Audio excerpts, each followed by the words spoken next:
Hello, students. Welcome back to another lecture. I hope you all are doing great.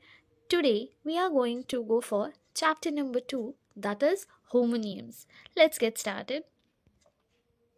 First of all, what is the definition of homonyms?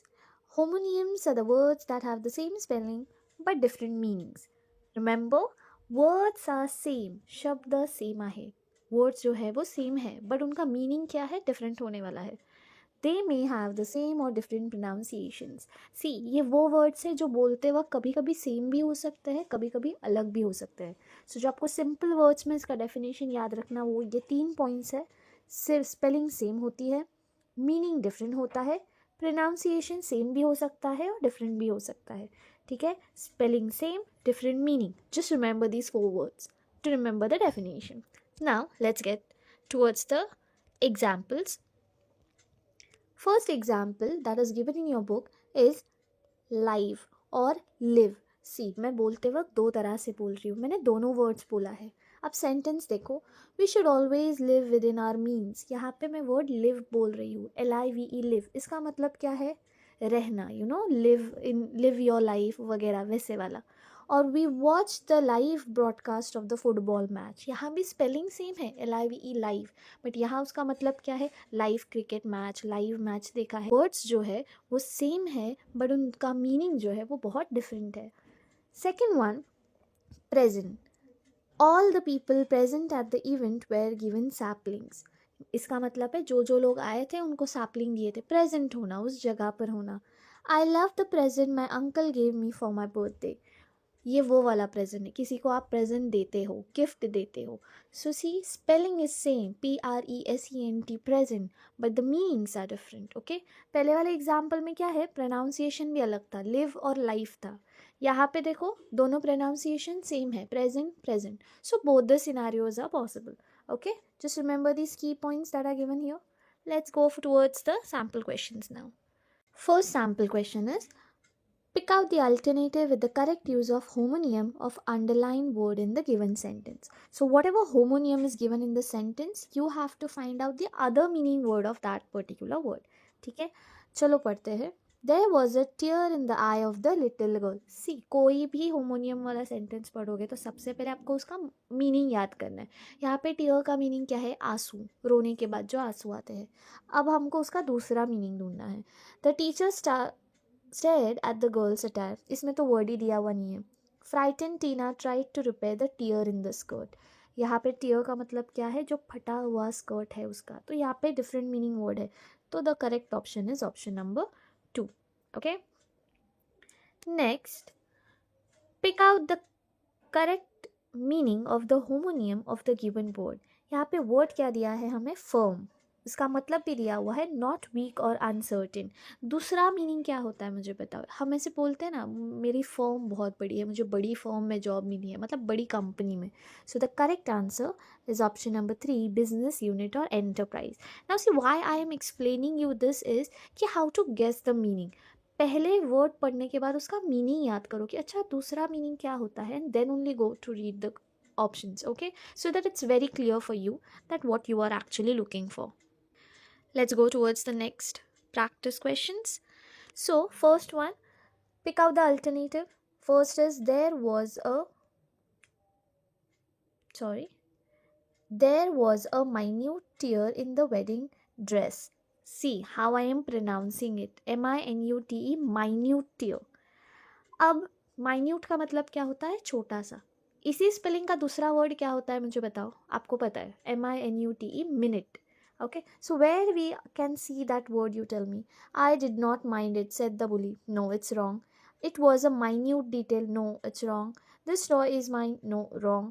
Give me a minute please, said the businessman. This is your correct option because यहाँ पे minute का मतलब होता है time, 60 seconds. See, downside I have given you both the meanings. First meaning is very small and second meaning has a unit of time, that is 60 seconds. Let's go for next question. See, for every question I have mentioned both the meanings of the words so that it's easier for you to guess the word. Okay, the baby had a pretty blue bow in its hair. यहाँ पे बालों में लगाने वाले बो की बात हो रही है. दूसरा बो कौन सा होता है मुझे बताओ? बो डाउन करना. ठीक है, टू बेंड द हेड और body as a sign of respect. अब ये वाला वो कहाँ यूज हुआ है बताओ मुझे। The king wanted all his subjects to bow down to him. Option number 1 is correct. I don't have to look for the other options because बाकी ऑप्शन में तो BOW बो दिया हुआ ही नहीं है। ठीक है, third one, LEAD lead me to the cave of mysteries said the young prince. ठीक है, पढ़ लिया। अब ऑप्शन पढ़ते हैं। The boy was led by, no, word is not given. The tree was led, no, the word is not given. We must read a lot if we wish to word ही दिया हुआ नहीं है। We use a lead pencil to write. Okay, यहाँ पे दिया हुआ है। Option number 4 is correct. Fourth one swallow does not make a summer. पहले तो swallow का मतलब क्या होता है, यहाँ दिया हुआ है देखो, अ टाइप ऑफ बर्ड। ठीक है, so let's read the options. One should swallow the career of their choice. No, choose होता है करियर, swallow नहीं होता है, so it's wrong. A swallow is a type of bird, वही दिया हुआ है बर्ड, हमको बर्ड नहीं चाहिए, हमको दूसरा मीनिंग चाहिए। The river was very swallow at that spot. No, shallow होता है वो। It was difficult for the child to swallow the medicine. This is your correct option. Swallow मतलब food वगैरह जो swallow करते हैं हम, this is the correct option. Fifth one, light a match quickly, said the farmer. यहाँ पे match का मतलब है माचिस। ठीक है, a small stick use to light fire. अब दूसरा मैच ढूंढते। There was match for the fire. No, wrong. His blood group was not the right match for mine. It is correct. Read it twice, कि उसका blood group मुझसे match नहीं हो रहा था। It is a correct word. उसका मतलब है to be equal or suitable. So your correct option is option number 2.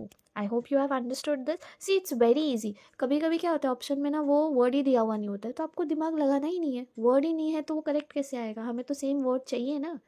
But कभी जब वर्ड दिया होता है तो you have to use your brain, उसका मीनिंग समझ के लो, and then it is easy to find out the answer.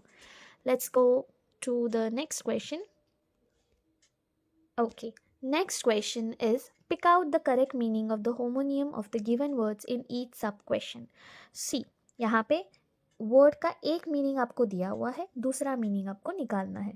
पहला, bank, a financial institution conducting different types of money transactions. Okay, bank जो हम जाते हैं. Now, with what is the second meaning of this word? Stand straight in an upright position. No, wrong. The land sloping down to a river. It is correct. River के पास जो slope बनाया जाता है that is called as a bank. So option number 2 is correct. Next one, chest, the front part of the body. Okay, ये एक meaning हो गया. What is the second meaning? A large strong box use for storage and transport. Second option is pure and innocent. नहीं. The lower part of mountain. No.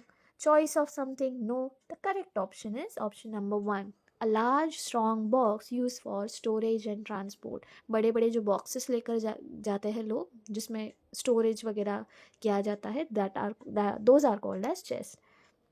Option number question number 3, can, be able to do something. एक meaning होता है कुछ कर पाना. Second meaning is a type of walking stick. No. Corporal punishment. No. inability to do something. No. A metal or plastic container. Yes, the correct option is a metal or plastic container. Next, current, flow marked by a force or strength. एक होता है flow, ocean current वगैरह हम जो कहते हैं.